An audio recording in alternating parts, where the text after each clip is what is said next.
Assalamu alaikum wa rahmatullah.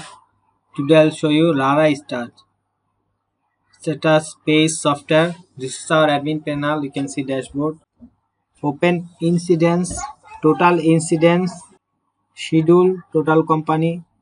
Then opened and close incidents this year. Another option is incidents. You can add, create incidents, and schedule manage. You can another option is category. You can create category, edit and delete also. User, same pattern. You can create user, then user rules. You can create user rules, settings,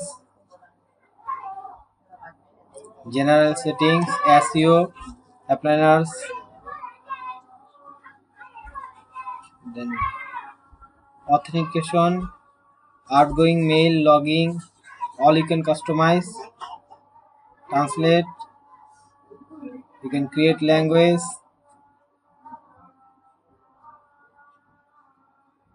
You can change your edit your profile, change your password.